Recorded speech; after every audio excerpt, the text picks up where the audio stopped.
is invading your airwaves. Be on the lookout. Geeks and Gamers. Hello, Geeks and Gamers. It's Jeremy. Welcome back to the Sports Wars podcast. This is the post-Super Bowl edition. So, obviously, I'm rocking my TB12 jersey. I'm not upset. I'm heartbroken a little bit. But let me get into let's talk about our panel, and then we'll jump right into last night's Super Bowl. Joining us, fresh off the painful defeat, is our resident Patriot fan, the statistician, the man himself, David LaRock. What's up, David? What's up? Not even going to talk enough for the camera to jump on you, huh? What's up? There we go. And our Sports Wars admin, the Tuck Rule master himself, the meme master himself after last night's game, Mr. Pat Brumfield, the mayor of Oakland. What's up, Pat? What's happening? How's everybody doing? How's everybody feeling? And Roy is soaking in the glory of watching the Patriots who hurt him last year. He's soaking in watching their demise right before our eyes. What's up, Roy? Nothing much. I did enjoy the game last night, but I'm not enjoying it quite as much as Saints fans enjoyed watching the Falcons fall last year. But it was still fun to watch. Yeah, so, I mean, this entire show is going to be dedicated to the Super Bowl. It was an amazing game. It was a great game from start to finish. The first quarter started out a little, but after that it was just like a nonstop, just onslaught of offense with it basically looked like a Big 12 game is what it looked like for you college football fans. Like, there was no defense to be found. And so we saw the Philadelphia Eagles topple the mighty New England Patriots, and it was an amazing game. And man, I'm replaying everything in my mind as a Patriots fan, more so a Brady fan than a Patriots fan. But I personally didn't take this loss the same way I took the Giants losses.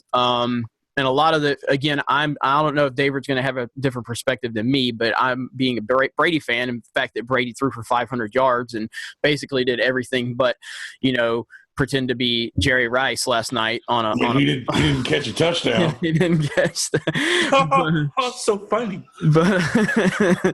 But yeah, Brady was amazing last night. Obviously, the fumble late in the game. I don't know if you can necessarily put that on Brady, but I know Pat will bring the Tuck Rule back into play as he did in our Sports Wars group. And but yeah, so I'm gonna go ahead and toss this over to David because he's the true Patriot fan here, the true blue one, and I don't want to get his thoughts on everything. So, Mr. LaRock, go for it. I mean, what do we talk about? Like, how do we break this down? It sucks. It's not as painful as the Giants' losses just because, A, they weren't blown out, and B, Tom played his ass off. Like, if you would have told me we would have had 600 yards of offense and intercept Nick Foles once, I think we win by 20. It just, the defense couldn't stop a nosebleed on 3rd and long, 3rd and short. Didn't matter. Obviously, I'm repping the one guy who did not play. That's a topic for a later. No, we'll get into that later. Okay, great. We can just come full circle. Yeah. It just, I mean, the controversial touchdown calls, they weren't really that controversial. That's not what won or lost the game. I mean, props to Peterson, props to Foles. Their game plan was fantastic. I mean, I don't know what else. I don't know what else to say. I mean, the fact that Peterson and Andy Reid, since they both run pretty much the same system, the last 3 times they played a Belichick defense, New England has given up 40-plus points in all 3 games. Like, something's there. Yeah, definitely. Either one of our next guests will be great to toss to, but I'm gonna go ahead and I'm gonna let Roy have this one because go ahead, Roy. After the 28-3 memes, honestly, the Brady dropping the trophy meme where he's dropping the pass, or it's like you almost had it, like that's a pretty damn good meme right there. But Roy, what are your thoughts? My personal favorite meme was the picture of Foles catching the touchdown and Brady dropping the pass, and then it's ladies, get you a man who can do both. And I do like that. It was a good game. A little bit of an anxiety, some old PTSD popped up when Brady gets the ball and they're only down 8 points. I'm just like, oh shit, 5. It was 5 I can't points. watch this again. It was 5. It was 5. No. I mean, the very last drive. The very last drive. Yeah, okay. Gotcha. Yeah, he got the ball and he was down 8, and I was just like, oh, shit, here we go. Here we fucking go. Yeah. I would have done what I did last year. I'd turn the fucking TV off and just laid down. Like, I'm done. Fucking, I told LaRock in a previous episode, I didn't watch the overtime last year because I knew it was fucking done. If this one would have gone to overtime, it probably would have been the same thing. But I mean, it was an entertaining game. Foles played the game of his fucking life. I don't know that one interception, that interception you can't put on Foles. That was Jeffrey. I mean, it was Jeffrey trying to make a play, so I can't really put that on anybody. Foles was fucking slinging dimes like all over the field yesterday. I mean, well, when fucking receivers are 10 yards open in the middle of the fucking field because we have Landon Roberts trying to guard Zach Ertz.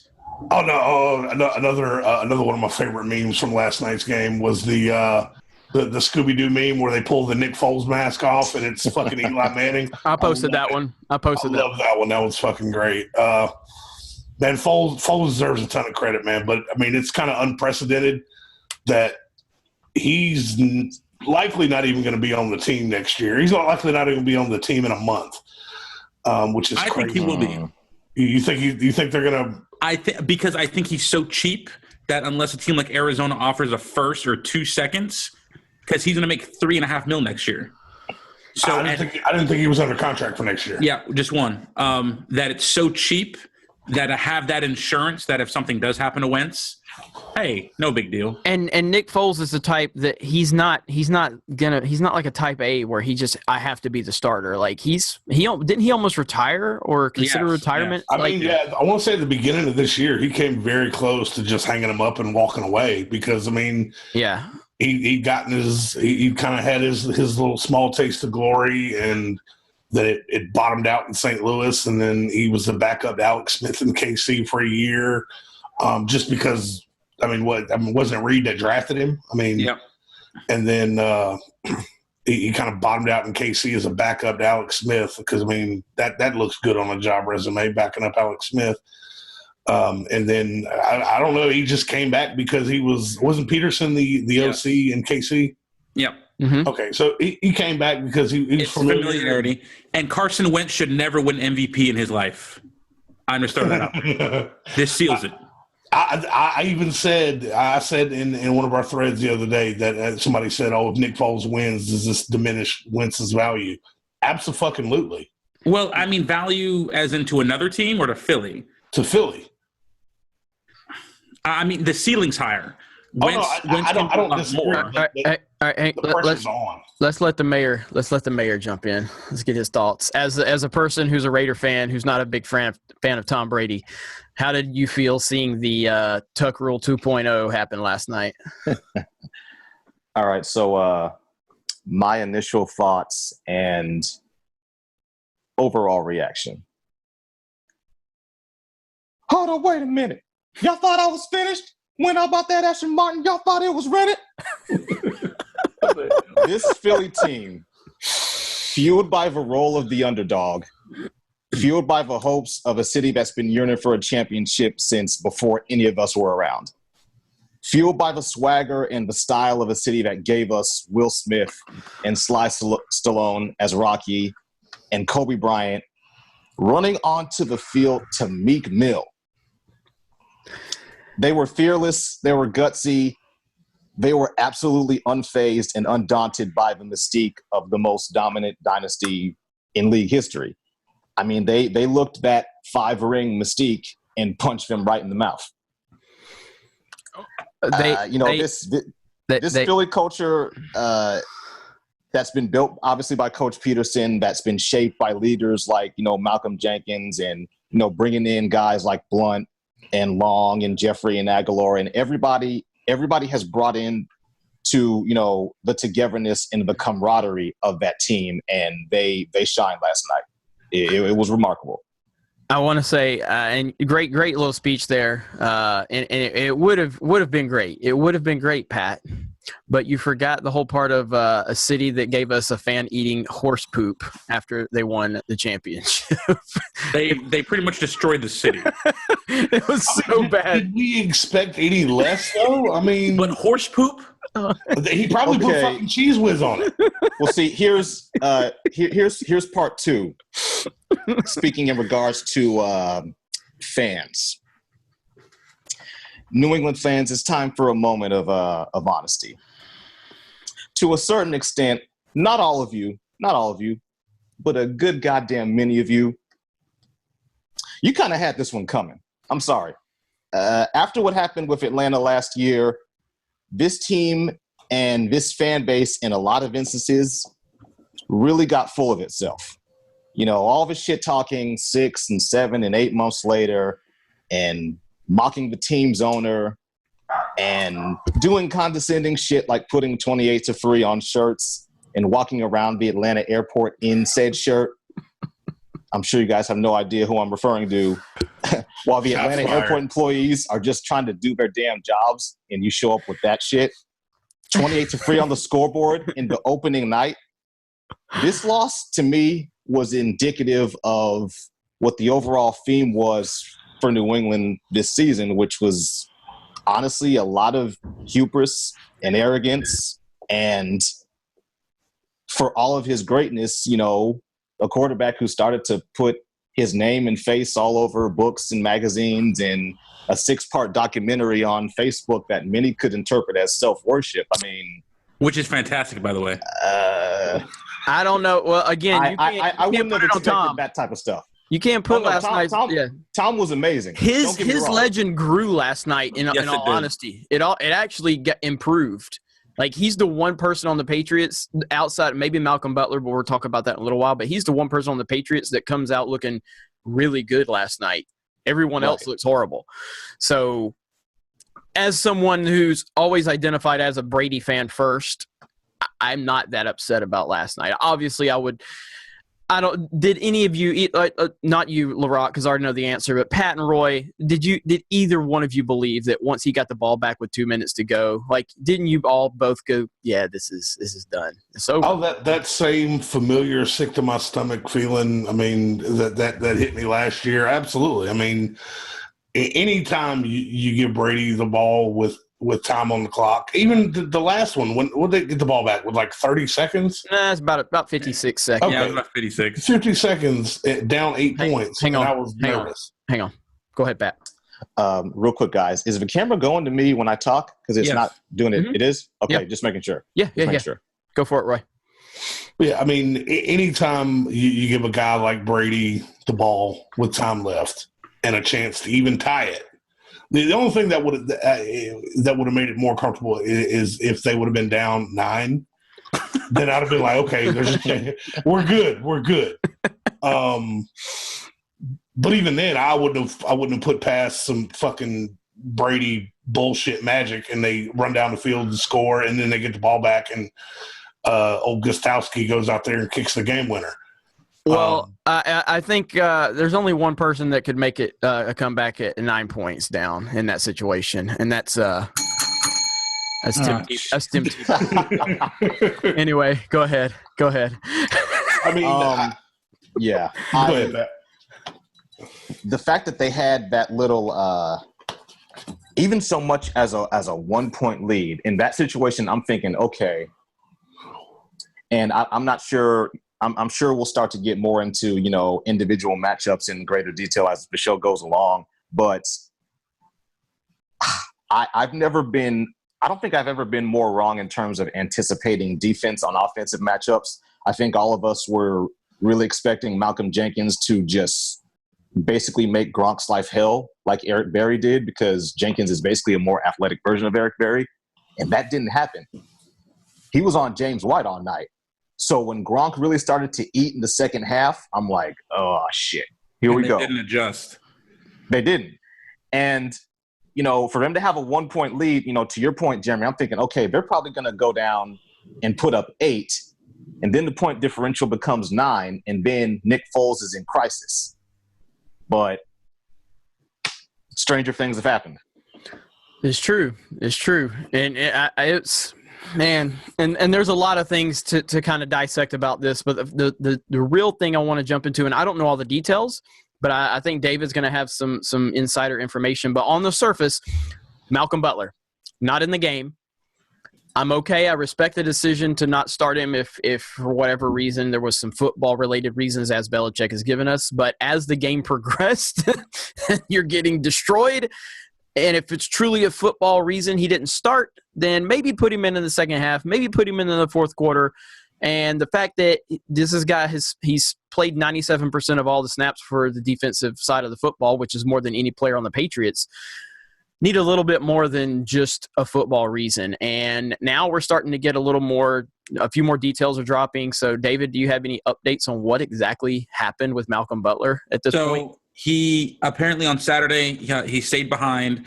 I don't know if he stayed behind on purpose because he had the flu or he just missed the flight. Either way, he did not travel with them originally. IV, flu, sick, whatever. Comes back. Apparently, he's intoxicated off the plane, going to his hotel. When they do searches, moving stuff around the rooms or whatever, apparently they find weed, whatever. And then Saturday, the kicker is he's late for the final team meeting and walkthrough. So is that confirmed or is that still just rumor at this point? I mean, Barstool tweeted it out. A lot of the other beat reporters now are saying, well, if it is true, then being a free agent, Malcolm's going to have to talk about this. Like, this is now Malcolm Gate because he's a free agent. Mm-hmm. If he wants a big payday, if you're the Colts, if you're the Saints, Texans, if you want him, now he has to speak about it because, the only 2 rules Belichick has is you put the team before yourself, and if you're going to say you're going to be somewhere, be somewhere. He violated those 2. It's simple. So if you're a free agent and your team, is talking to Malcolm, Malcolm's going to have to explain this. So one way or another, the truth is going to come out. Interesting. Yeah, I mean, my problem with it is just if it is disciplinary, then that's what Belichick should have just said. But, I mean, and again, I know Belichick doesn't care, but, I mean, he's facing a lot of backlash now from even his former players and in current players, I guess. Even Hightower liked that Instagram post by Brandon Browner. And does that change the outcome? Don't know, but do they have a better chance of winning with him there? Absolutely. Because on third down, when Foles targeted Rowe, Batamuse, and Richards, who's fucking awful, he was 6 of 7 for like $130.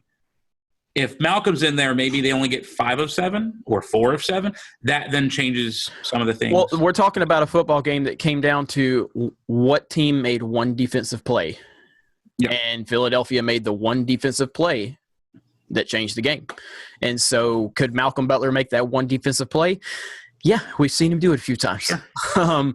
And so Belichick's going to have to right now, I think that I stand by what I said back a few months ago or a month ago that ESPN story was BS. But anytime that story, whether it was BS or not, it does exist and it is out there.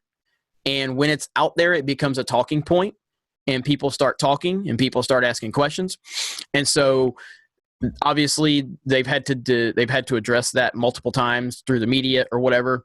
And that then becomes a story. But now this whole Malcolm Butler thing is a real tangible problem, depending on what plays out. When you have people like Brandon Browner basically going on record making these comments, then you have Malcolm Butler saying they gave up on me. I don't know what happened. And Belichick is just saying it's for a football reason. That's creating a lot of questions, a lot of tension. Then when you have Brady putting up historic numbers and he still can't win the game because the defense couldn't stop anything, and your best defensive player, not your best, but a very, very solid defensive player is being kept out and there's not a valid response, this can create a lot of problems. So, Roy, Mr. Wait and See, Mr. Hashtag Wait and See. What do you think about this Malcolm Butler situation, and do we think that there could be real problems in New England with the fallout of what's going on with this? The problem I have with the official story that's coming out now, if he showed up Monday, drunk off the plane, I don't know when they found the bag of weed, and then Saturday he shows up late to a team meeting. His replacement didn't. They actually, Michaels and Collinsworth said this during the game. His replacement didn't find out he was starting until 15 minutes before kickoff. So that's no preparation time. No, if there was any problems, even the day before the game, you say, okay, Malcolm fucked up. You're starting now. I mean, that's why the official story is kind of iffy to me about the weed and the booze and the being late. And has Malcolm Butler ever had this kind of history before? Like, did he just say, "Fuck it, it's Minnesota. I mean, it's cold. I'm going to get fucked up." There's nothing. I've read a handful of stuff about him. Basically, when he was still a rookie, having some issues flying into the Boston area when they have inclement weather, because he's a Southern guy. He's not really used to traveling into regions that have that going on. But outside of that, I've never really heard of anything. How long has he been a pro now? I mean, half his games are 2014. Okay, so yeah, 4 years, 3 years, 4 years. Yeah. So I mean, he's been a pro for a while. Half of the home games, roughly half, are in cold weather. So I mean, he likely, I don't know if he lives up there or not. I mean, but the cover story is real shaky. 15 minutes before kickoff is when his replacement finds out, oh yeah, you're in the fucking spotlight now. Now, granted, Rowe did practice with the first stringers, for the season. And, everybody switches between first and second, so it's not like they weren't unprepared. They might've been unprepared that, oh shit, Malcolm's not playing, and they might not have known why. And there's also a little detail that he had a quote unquote meltdown in the coach's room. So I mean, I don't know what that entails. Hopefully the truth comes out eventually. But if this is just Belichick saying, no, I'm not going to start you because of football reason, and then you get roasted, eventually that's a problem. That's a problem. I mean, and honestly, this.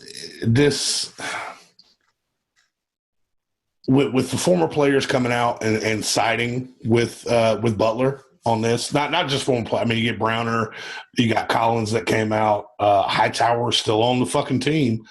Hightower is a strong voice too in that locker room. I mean, but also Hightower liked it before this story transpired. Right, which is kind of short-sighted on his part. Again, we don't know. We're not on the inside. I mean, I don't. It does this kind of thing. I mean, honestly, it feels like it. Once again, we're still waiting and seeing.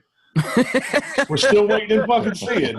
But it does kind of lend itself to the quote unquote power struggle that article mentioned. Now, once again, not saying that that's the case, but if I guarantee that if Kraft was given the decision, he would have told Belichick put Butler in the second half.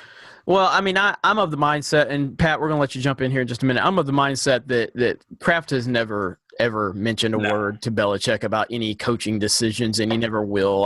That's not even. I can't even for the biggest reach believe that. It doesn't. Robert Kraft is a very, very buttoned up person, and it seems like he knows what he's doing. Clearly, I don't see him calling Belichick in to make any even coaching.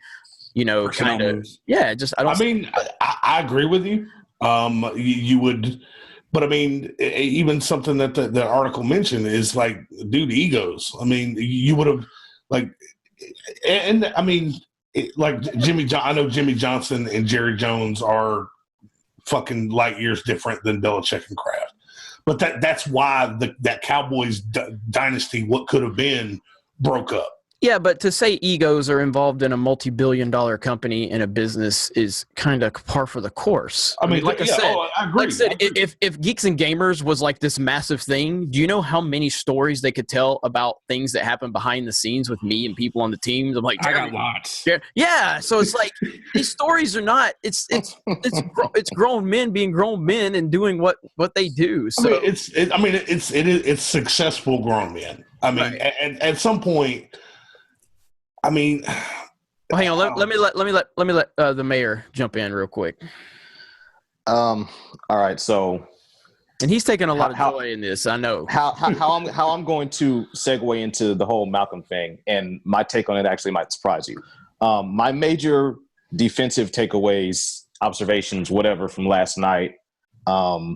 One, the shock and dismay of them sticking Jenkins on White, like I mentioned a little bit earlier, and basically leaving the rest of those nickel and dime corners to just like, hey, go deal with Gronk however you guys can within this ineffective zone defense. Like David can attest, we were texting back and forth, and I'm telling David, like, bro, this zone shit is not going to work against Brady because he reads zones with his eyes closed. The other major defensive takeaway, Jeremy, a second ago, you said you don't necessarily feel like Malcolm Butler is the best defensive player on that team. Honestly, looking at the totality of what he's done for the last 3 to 4 years, how consistent he is. Hightower's the best. And Hightower's the best. I mean, he's injured, but he's the best. He's the best defensive player on that team. Right. And in terms of who was currently available, because I know Hightower's a beast, but in terms of who they had on hand. Yeah. I say all that to say this. When Stephon Gilmore was brought over to New England, and again, David can vouch for me, I was very skeptical. And after those first few weeks, I'm like, I don't know. But around, week 6, 7, 8, he started to get it together, and he started shadowing whoever the largest wide receiver on the opposing team was. The number one wideout. Right. Now, if you guys notice, Alshon Jeffrey, South Carolina Gamecocks, whatever, shout out to Jimmy. He was going off for the first quarter. And then they stuck whatever. And then they started to put Gilmore on him, and Gilmore pretty much locked him up. No catches. But everyone else. Side note there, I would have loved to have been in that trash talk because those two were actually roommates at soccer. Yeah, they were. So that was extra spicy. But Aguilar and Torrey Smith and Ernst, hell, the damn running back Clement, they torched New England's secondary the entire night. And when you have a guy in Butler who one guards tall receivers extremely well for a guy who's 5'11", and a dude who's been a complete workhorse for 4 years, I mean, I don't even know if the guy's ever been injured. No. Like, it's astonishing to me that, I know Belichick, he takes a lot of pride into his system, into his, rules and mantras. But at the same time, it's like, okay, what do you care about more in the situation? Proving a point or winning the game? Because Butler out there on Aguilar in particular, I think that alone changes the whole point differential. Yeah, I might be. Yeah, I think they kind of did him dirty. I got to be honest. I may be talking out of my ass, which I have a tendency to do, and that's okay. A lot of you know that's in the community, but I think this is Belichick being really overly confident because Brady has always given him that luxury, and it just finally fell a little short. I think I believe if everything we know at this point, if it's the same and Carson Wentz is starting that game, I believe Malcolm Butler's in. But I believe Belichick. Yeah, no question. And I think we still lose.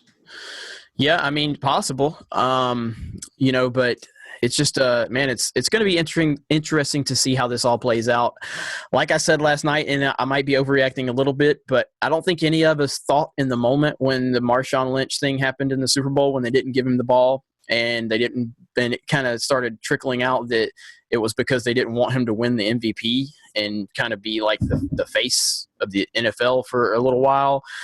And that obviously had some deep, deep problems within the locker room. Hell, with the a lot deep of problems are Oh, they're my still being Lord. felt. Exactly. And this, depending on how this plays out, depending on what we find out with what happened with Butler, this could have some real problems, some real lingering problems. And the fact that you're losing Patricia, which he officially accepted the Detroit Lions position earlier. Now has McDaniels accepted? No. That's So- actually what's a little that's a little surprising to me, though. So there's a rumor that he's having second thoughts and he's going to stay. If that's the case, then now we have a successor, and Bill has a date on his calendar that he's going to call it quits. Man, Now, personal preference, okay, this is just me talking. I think next year the band breaks up. I think you draft Brady's replacement, obviously this year. I mean, I've said it since week one. Both of Belichick's sons are on the team. Steve and I believe coaches the secondary. That Bill wouldn't just dip and leave them there in a foundation that you would have to start completely over with no successor. So I think if Bill tells Josh, hey, hold on one more year, we will draft your guy that you want, and then the pieces are rolling and you can have a transition. But I'm actually excited to see all this play out. And again, I have to preface all this. Like, I'm a huge fan of Belichick. I really am. I love the guy. I spend more time than I should watching his press conferences because he's so damn funny. And I love the guy. I'm just a realist when it comes to NFL football. And if you don't have a great quarterback, I don't care who you are. We saw it. Nick Saban, without a great quarterback, he was an average coach in Miami. Bill Belichick, without Tom Brady, was an average coach in New England and in Cleveland. And I mean, even like people point to he won 11-5 with Matt Castle. Like, when is 11-5 considered all-time great? You know how many coaches go 11-5 every year? Andy Reid. Right. So he's Andy. Right. So it's like, great. I mean, Matt Castle, 2 years after he left New England, went to a Pro Bowl and to the playoffs as a starting quarterback. So, again, I think Belichick is phenomenal. And I think that he has taken – Brady has had this – he's had the luxury of having Belichick build a great infrastructure around him. There's no doubt about that. And that's kind of what I think Saban would have been in Miami if he would have had Drew Brees. Saban could have built his infrastructure around Drew Brees. But the NFL, you're not going to win consistently without a great, quarterback. You're just not. You can win one season here and one season there, but you're not going to win consistently without a great quarterback. And so I want to see how this all plays out. I think it's going to be fascinating, to say the least. I think that this offseason, this upcoming offseason in the NFL is likely going to rival the last NBA offseason as far as drama and player movement. When's the last time we've had this many quarterbacks that are set to hit the market? You got Bridgewater, Keenum, not Foles, because you said Foles has got one more year. Cousins. Hey, Garoppolo's going to be on the market. I heard the negotiations were going very well. Word out of Santa Clara is that and I've actually had a few 49er buddies text me this, they're 90% close to getting it done. Okay. Yeah, I didn't hear that. Yeah, actually, I want to say the newsflash came up with it yesterday before the game. It was it's like 90%. I got more blurbs about it this morning, actually. Okay. So I think they're just working out which moving company is going to be putting him in his new house. Yeah. But I mean, this offseason is going to be. There's lots of big names. You got Le'Veon Bell, Kirk Cousins, Landry. I mean, you got a great story that I just read that makes me laugh my ass off. The Redskins are apparently considering franchising Kirk Cousins. They have the cap, and then they can hold him hostage pretty much and pick and choose who wants him for trade bait. Unless nobody bites, and then they're fucked. And then they're fucked.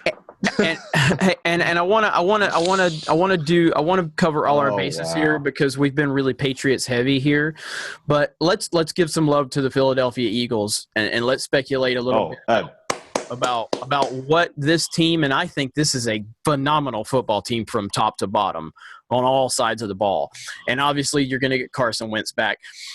I think Carson Wentz is a rare talent. I think he's phenomenal. Last night's win was probably the worst thing that could have happened to Carson Wentz. Maybe. I mean, I don't.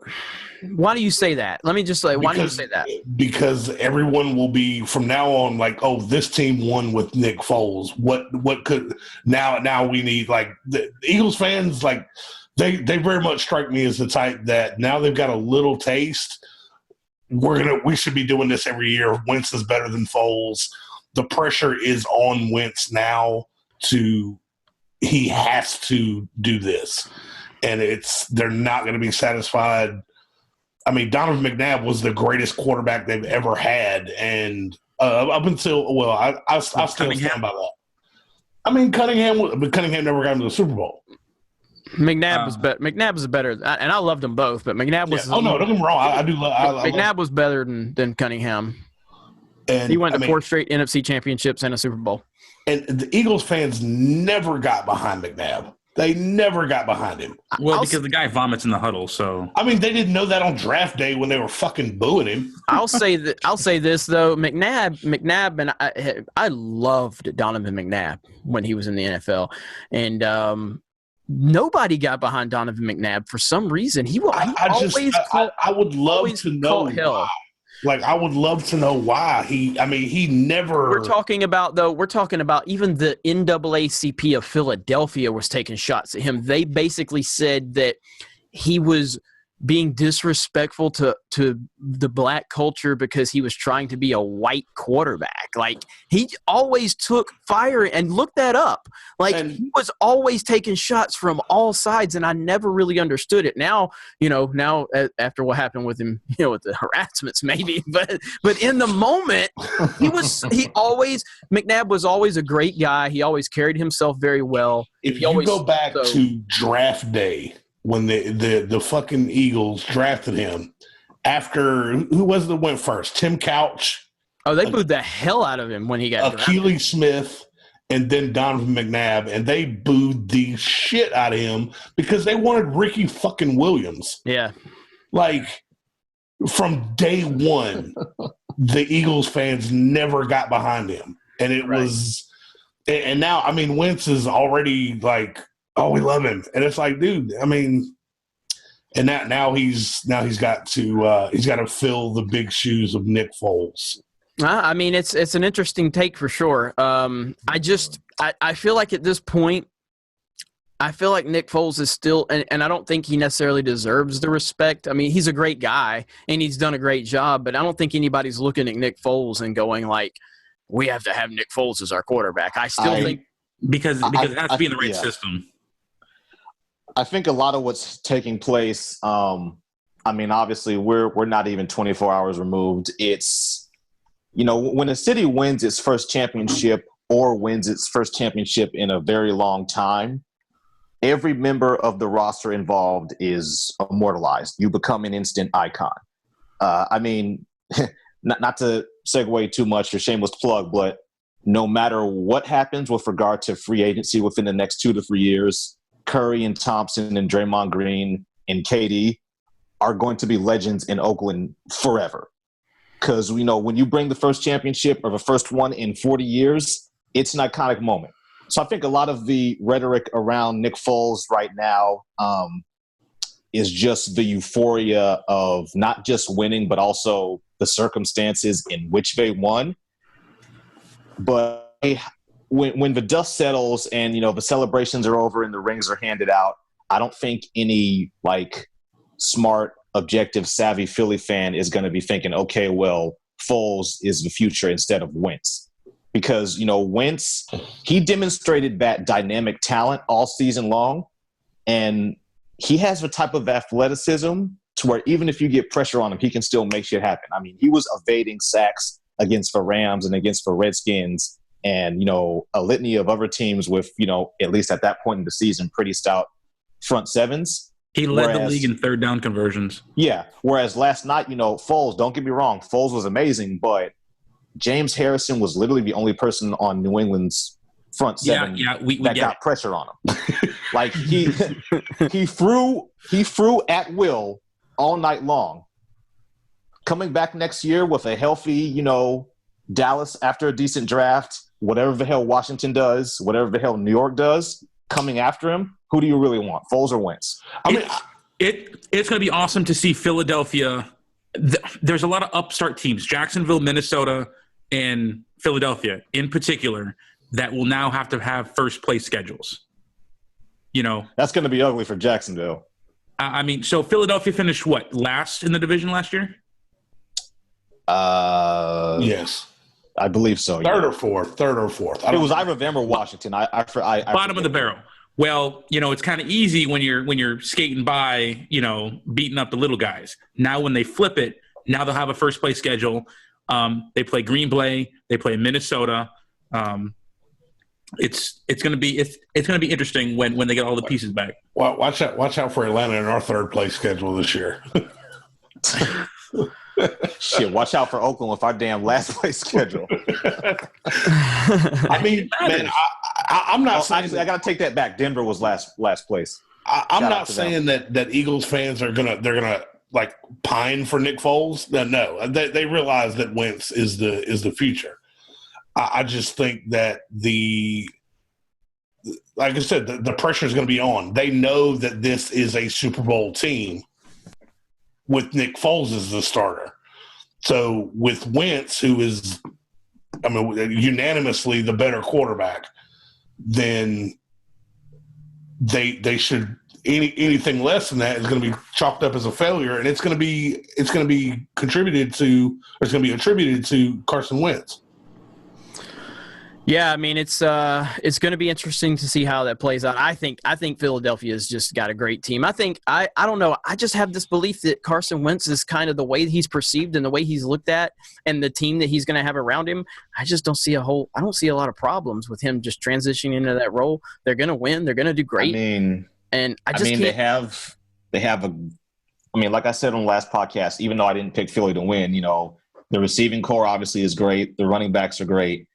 As far as that secondary goes, we all know Jenkins is elite, but if they can teach the rest of those guys to play some man coverage instead of a bunch of zone, or get some new guys, Malcolm Butler's going to be available. They can probably arrange to get him a ring too. And look, just congratulations to Philadelphia. They've been waiting a long time for this, and they're showing their excitement in a lot of different strange. I thought you were going to say they're showing their ass. I'm like, that is correct, sir. But it's it's crazy how it's all worked out. But man, I'm just reminiscing on last night now, and I'm frustrated again. So let's move on and go. I want to go with your gut feelings right now. And I want to go, how do you feel about New England right now in terms of, do we think that this really is – I know we've been speculating on all the problems. Do we feel like this is just a knee-jerk reaction, or do we really feel like there is going to be real problems for New England in this offseason? David, I'm going to let you – complete knee-jerk reaction. Okay. 100%. Tom's not leaving. Bill's not leaving. Now, they will. Don't get me wrong. We are much closer to the end than the beginning. I still say that they have one more year. I think next year will be Bill's last year. Hell, some reporter asked Gronk, hey, are you going to come back next year? And he's like, well, I got to talk to my family and my coaches. And I'm like, the dude just lost the Super Bowl 5 minutes ago, and you're asking him, hey, what about next year? His body hurts. It's a grueling process. Yeah, like he's barely out of the shower, bro. Like, come on. Yeah,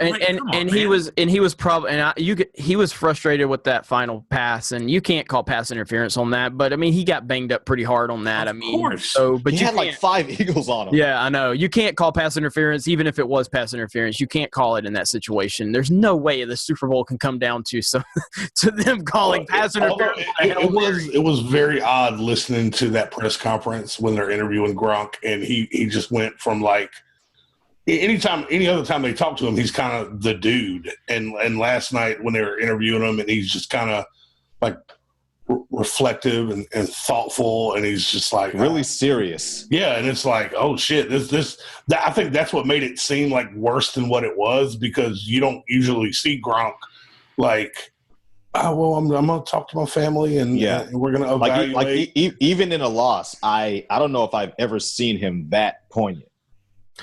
Yeah. I mean, he's missed a lot of games. He's been banged up a lot. I mean, I don't know what the official count on surgeries is at this point. It's a shit ton, but this was the healthiest year he's been all year, aside from the concussion and the suspension, and a lot of it because he's training with Alex Guerrero, Tom's guy, more flexibility, whatever. But he doing that witchcraft, whatever. But no, I mean the fact that half the team was on IR, same with Philly, so I'm not making excuses. Starting right tackle, Hightower, Edelman, they'll get pieces back. A side note on the injury: has anybody heard anything about Brandon Cooks? Like, did he lose? Yeah, he got knocked the fuck out. Yeah, that was like Malcolm Jenkins knocked his fucking soul out of his body. And then I don't care what anybody says, it was not a dirty hit. He was a runner. He was not defenseless. Yeah, he just caught his ass blind like that shit. Oh. Like I had to stand up and walk away. Like I couldn't even holy shit. And then ironically, that injury really had no impact on the game because Tom was just throwing it to fucking everybody because he can do that. Yeah, I just my initial reactions to it. I mean, it would on the New England side, it's going to be a very. I don't want to go too knee jerk and be like, oh, there's cracks in the foundation. I mean, the Butler thing is more is going to come out in the upcoming weeks with that. So depending on what actually happened, that could be a problem. It could be, yeah. So, and when you've got guys like Hightower who's still on the team, and Collins and Browner, former Patriots, that could be a big issue. I'm interested in see what they. I mean, I know they've got Edelman coming back, but I mean, are there any big pieces that they stand to lose? Or Bowman's a free agent, who's our left tackle. Dion Lewis is a free agent. Burkhead's a free agent. They'll likely let both of those guys walk. They'll probably cut Gillislee. There's some other pieces. They'll find some fucking 7th round or undrafted lacrosse player out of Northwestern State to come in and play running back for 10 plays a game. Look, they have TFB, so they'll be fine. That's really what it comes down to. Okay. And Jeremy, I think your initial question was what do you really make of what's going on with them going forward? With regard to them going anything less than 11-5 or 12-4, do I think anything's going to change? No. With regard to them getting to a Super Bowl consistently 1, 2, 3, 4 years from now, that's not going to happen. That's where I think the transition is slowly but surely gonna come into place. Because, Hightower is obviously a fantastic player, probably the most pro-ready defensive end/linebacker to come into that system in God knows how long, shout out to the Alabama program. Roll Tide. But, Edelman is a guy who I've grown to respect immensely in the last few years. And I find myself getting into arguments with certain Pats fans, not David, about where I just have to be blunt, dude, no, he's better than Wes Welker. Period. Oh yeah. He's way better than Wes Welker. Amendola's better than Wes Welker. I said it. Yeah. He's Danny playoff Amendola. Well, my point being, he's coming back as a 31-year-old slot receiver with a good amount of mileage on him coming off injury. I have no doubt that, the prowess of Bill Belichick's ability to plug and play, to grab random Walmart employees and airport attendants and, guys who got cut from their JV team in high school and plug them in and fucking go 12-4 all over again and dominate the pathetic AFC East all over again. Yeah, that's not going to change. But getting close victories in Super Bowls every other year, maybe we've seen the end of that. They'll get one more. I mean, the AFC East is probably good for about 5 or 6 easy wins. So, I mean, 5 or 6 easy wins, and then you clinch the division, so you're in. And then once the playoffs start is when the magic happens. And Are you forgetting who's in the AFC East? Jay Cutler hurt Tom Brady. Okay.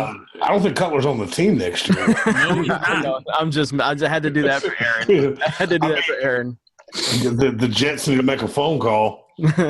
No, but I again, minus last night, I would say no. There's zero issues with New England. There was never any issues, but this Malcolm Butler thing is kind of nasty. And so I'm just not sure how this is all going to play out. So it's going to be interesting. So, but as long as Tom Brady's on the team, I feel like this team is Super Bowl ready every year, and they're going to be a serious contender every year. And with Wes Welker coming back, I'm kidding. I just said that for LaRock. Now I don't forget his name. Edelman. When Edelman's coming back next year, I mean, he's gonna open up so many different opportunities. I hope Brandon Cooks is okay. Is Brandon Cooks signed for more than a 1-year contract? Yes. Okay. Yes. And so I think with Edelman on the field, if Gronk returns, which I anticipate him to return, that's going to open up a lot of space for Brandon Cooks, a lot. So that'll be interesting. So yeah, the offense is going to be great. We'll see how the defense transpires, but I'm not as confident as I was a few weeks ago after the Super Bowl debacle with Malcolm Butler. So we shall see. The last thing I want to talk about is, as much as I don't want to make this a topic, I have to because it's a story and it's out there. Was Tom Brady a bad sportsman by not shaking Nick Foles' hand last night? Now, I know Tom Brady. I know a lot about Tom Brady. Being a bad sportsman is not Tom Brady. So the fact that this is a story is just the fact that they want to create a story. I shared a picture where he was congratulating Barnett, who recovered the fumble that beat them. That's more of a sportsmanship move than just shaking Nick Foles' hand for the cameras, is actually going up in private. And then the guy who took the picture was a Tennessee Titans reporter. So there's no reason this reporter had a reason to post this to prop Brady up. Brady beat his team 2 weeks ago. So, yeah. So what do you guys think about this story?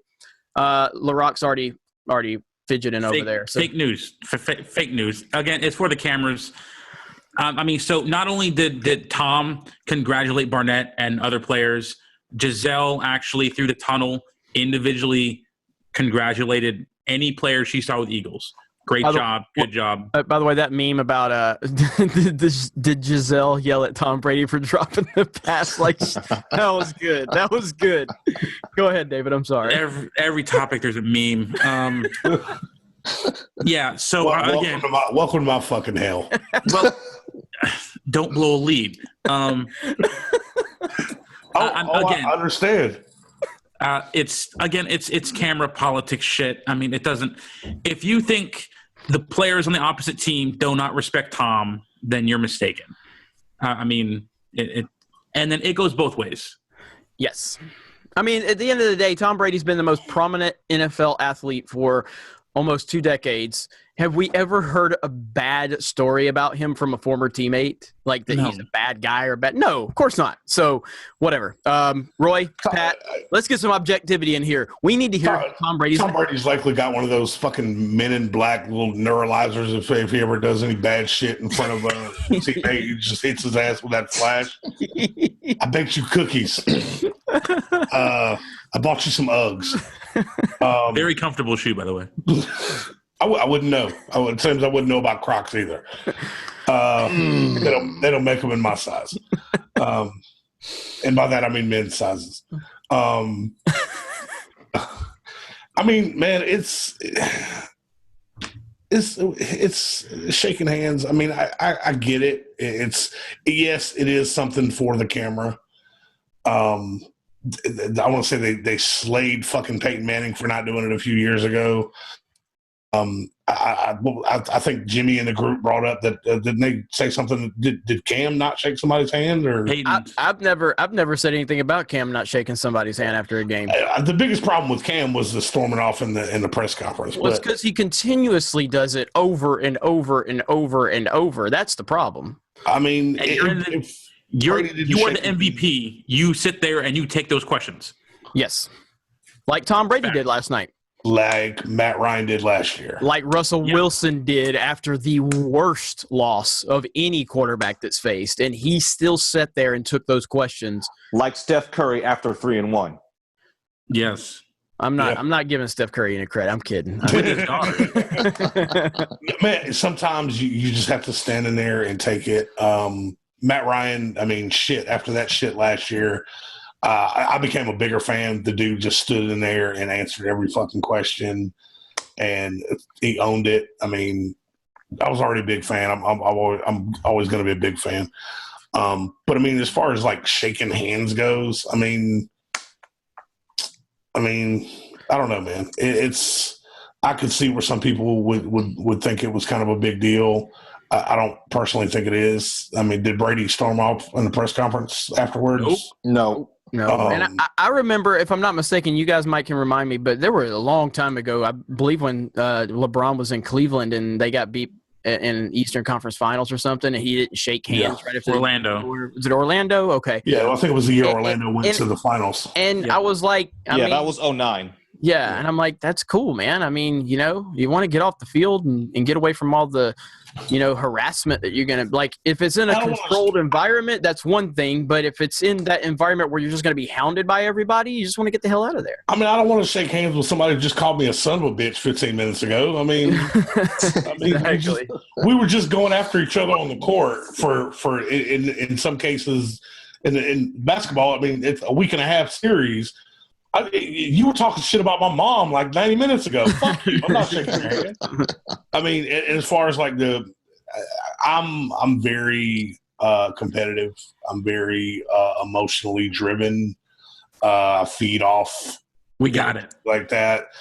I personally would not be the first one in line to go shake somebody's hand just because I would pull a fucking – what was the Jim Schwartz from the Lions a couple years ago chased down Jim Harbaugh?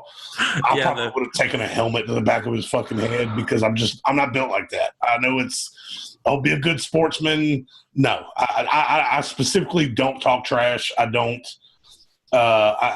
get in people's faces. Like even when I was a little more spry and could get out there on the basketball court or the football field, I never jumped up and spiked the ball in anybody's face. I didn't talk trash because I know I'll fucking punch somebody. And that's just how I'm built. And because I don't do it, I don't want it to be done to me.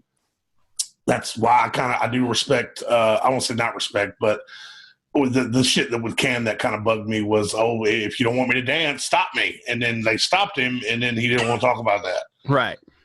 So that's my thing. Right. As far as shaking hands goes, fuck that. I wouldn't do it. Pat?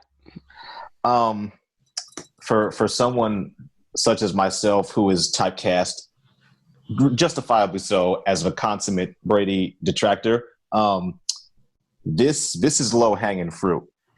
Is Brady the, aw shucks Boy Scout, super nice guy that he's sometimes portrayed as? No. Brady, just like Jordan, just like Joe Montana, just like Wayne Gretzky, is a shit-talking motherfucker on the field. Yep. All right? Yep. Absolutely. He will talk down to you until you whoop his ass. Yep. Like And then he'll say congratulations.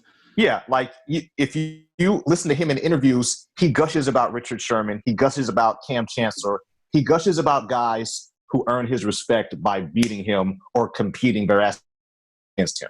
So, is he a bad sport because he didn't shake hands as the entire fucking Philly swarm is coming onto the field? No. Like Jeremy says, if it was a controlled environment, he probably would have walked up to Nick like, hey, man, props, good game, blah, blah, blah. Because we see him do that at the end of literally every regular season game and at the end of every playoff game. But the end of a Super Bowl that ends in a Hail Mary and Philadelphia goes fucking nuts because they just beat the dynasty for their first championship, there's too many variables going on for him to even find Nick Foles on the field. So, this one, I think a lot of Cam fans and apologists, and I say this as somebody who, for the most part, is okay with Cam Newton, it's a stretch and it's an apples and oranges comparison at the most. Yep, I agree. And yeah, I mean, it just doesn't. It's just like there was a report, I guess, where Brady made a comment that they made one play, That's not what he said. Like they formed it like he said Philadelphia. They said Brady said Philadelphia only made one play in the whole game. They took it out of context. No, totally took it out of context. He was basically saying like LeBron all the time. No, I know, and so they were like he basically was like they made one play in the moment they needed to. You know, we just had this last week with LeBron and Golden State. Some reporters, if they called what Golden State called, would you join their team? And he's like, well, if they came at me with a max deal, I'd listen. And then for the next fucking week, all we had. I'm hashtag wait and see. That's all I'm saying. Hashtag wait and see, Roy. That's hashtag. Oh God, that entire day that broke, I had no less than 10 photoshops of LeBron and listen, you want to know why this type of stuff happens? Okay, so we're going to upload this Sports Force podcast to the Geeks and Gamers YouTube channel. Okay, it may get 100 views if we're lucky. Okay, if I post a video talking shit about Star Wars right now, we got 2 videos on this channel. One's over 200,000 views, and the other's crossing 175,000 views, all because I was talking about something controversial. So this is why these media outlets do these things, because it gets clicks. And we're going to title this LeBron Goes to New York, and we're not going to talk to LeBron about LeBron. Curry and LeBron are joining forces for a team in fucking St. Louis. Like, they're going to start a team. we can title this Curry and LeBron sign on with the Pittsburgh Steelers. See what happens. Oh man, LeBron's the missing piece. We're gonna wrap this thing up, but before we close it out, do you guys have any shout outs? Let's go around the room, and who wants to go first? Raise your hand. Anybody? Do we have? I'll go first. Pat well, shout out to both teams for a spectacular and an entertaining game last night. I can honestly say, and David can vouch for me because I did say that 49 and 51 were good games too, even though I wasn't happy with the outcome. But last night was the most fun I've had with a Super Bowl in quite a while. I wasn't really high on the matchup, and top to bottom from both sides, it was good. The one shout out I want to give is to the bad man himself, Aaron Rodgers, because we know he would have hit that Hail Mary. God. Damn. But he also would have thrown for 500. But that's okay. Well, but he also would have been eliminated in the divisional round, so he wouldn't have made it. That's true. Shout out to Atlanta. He's like 0 for 40 when the team's losing in the fourth quarter. So hey, if he runs into Atlanta, it's a wrap because they have his number. I'm still got that. We got that fucking picture saved of him taking that sack against Beasley. So, Roy, go ahead. I'd like to give a same shout out I gave last week to the rich kid with the meth habit. You didn't let us down, Philly. You're burning your fucking city to the ground right now. Looks like some shit off of Fallout or Mad Max or I Am Legend. Yeah, there's gonna be we're gonna send Kurt Russell in there to get the fucking mayor. It's pretty bad. You didn't let us down. This is exactly what we suspected was going to happen. I can't say act like you've been there before because you honestly haven't. I know the Eagles are kind of the pride. Backhanded compliment. That's a backhanded compliment. I learned from the best. That's good. I like that. The Eagles are. I know the Eagles are kind of the pride and joy of the city because fuck the Phillies and the Sixers.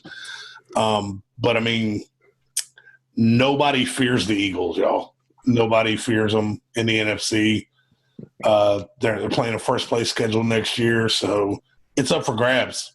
This is very different than it would have been if New England would have won. If New England wins, then everybody just kind of everybody's eyes glaze over and like, fuck, here we go again. Philly wins this, and now it feels like it's up for grabs again. So we're coming. So eat your cheesesteaks now and get your little green rings and shit.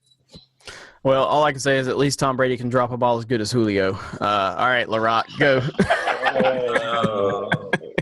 Go ahead, LaRock. Shout out to Avi, right? Avi, yes. I've done it a couple times. I think 5. Enjoy it.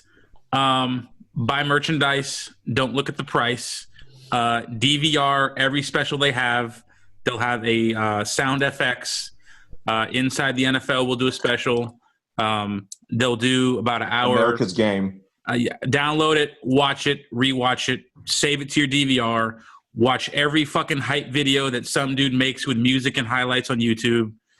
Do they still make the those special edition Sports Illustrated? Yes, for sure. Well, Buy that shit, Abby. Yeah, just buy the merch, enjoy it. If you can take off work on Wednesday, I guess they're closing the schools and shit. Do it, enjoy it. Don't take it for granted. And that's who I was going to shout out to is Avi Sachs. Man, he's been one of our longtime members. He's a great member. He's been in the main group for forever. He's been in Sports Wars. He's a huge Philly fan. So I think I just want to mirror, what LaRock said. I didn't know David would say that, but consider that a huge honor coming from David LaRock. Yeah. He even had something nice to say. Yeah, I mean, because it's the best part of the off season. Like, the actual winning, it's great, but just the memories and you gotta remember to savor that shit. Just savor it, man. Just watch also, it from back to forward. Shout out to Abby again. He actually picked this matchup a year ago. Fuck you, Case Keenum. He picked this matchup exactly. Philly over New England. Fucking genius. We're working on something special for him to reward him for that.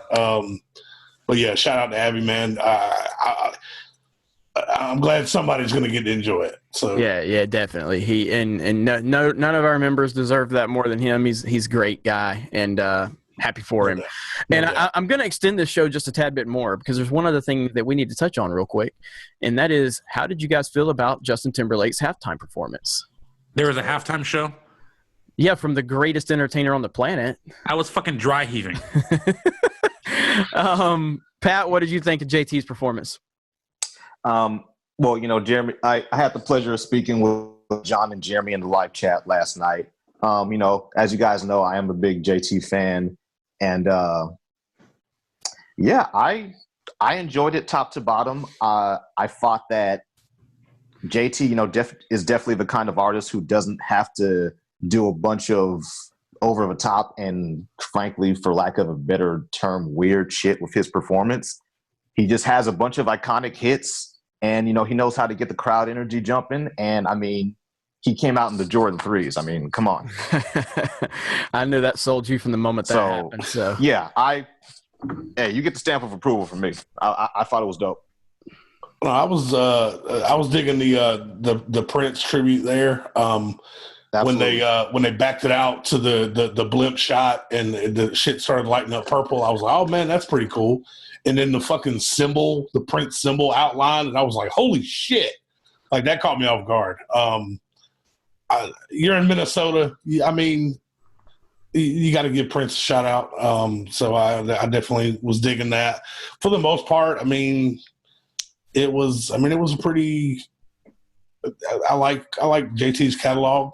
He's got some good hits and stuff. But I mean, is it the greatest Super Bowl performance ever? No, but it's not the worst. I mean, I'm glad. I'm glad that they've kind of gotten away from there was a few years there where it was like they were trolling the rock and roll nursing homes trying to get somebody to perform. If I never see Mick Jagger again on stage or Joe Perry or any of Aerosmith, try to pick something from that people who are actually watching the game can relate to.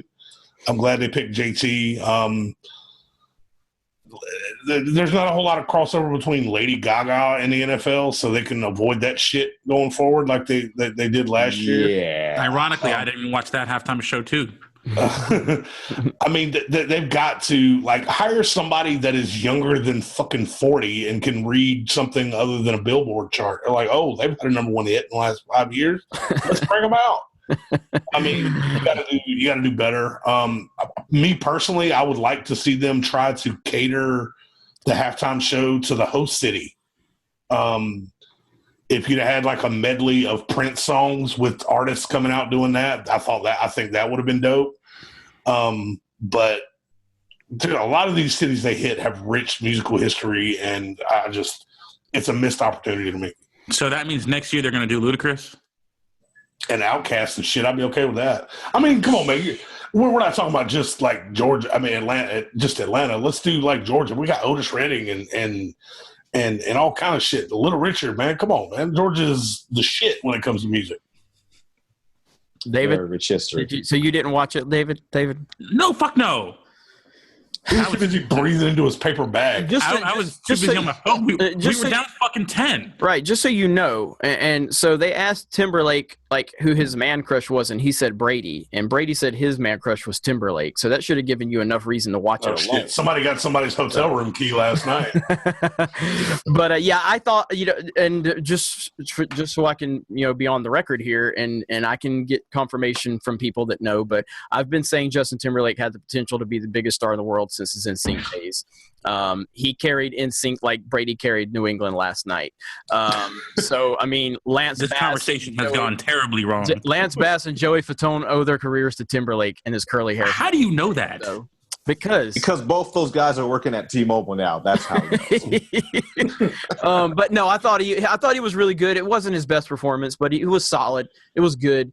And when you're trying to sing, what he sing like 7 or 8 songs, and it was a medley. I thought it was like fucking 10 or 12, but he was only a lot. He was only touching on it was like 45 seconds of each one. So I mean, but it was a solid performance. It was one of the better ones I've seen in the last few years, and anything's better than Gaga. Sorry for all the Gaga fans out there. So other than that, we're gonna wrap. I'm not sorry. We're gonna wrap this show up. We want to thank you guys for tuning in. Check out geeksandgamers.com. Check out Geek Pulse Radio. If you're new to this channel, you're gonna like a lot of the content we cover, and a lot you're not gonna like. So a lot of people are tuning in for Star Wars, and this is Sports Wars. So let us know what you think in the comments below. You guys have a great day. Congratulations to the Philadelphia Eagles. Congratulations to Avi. Talk to you later.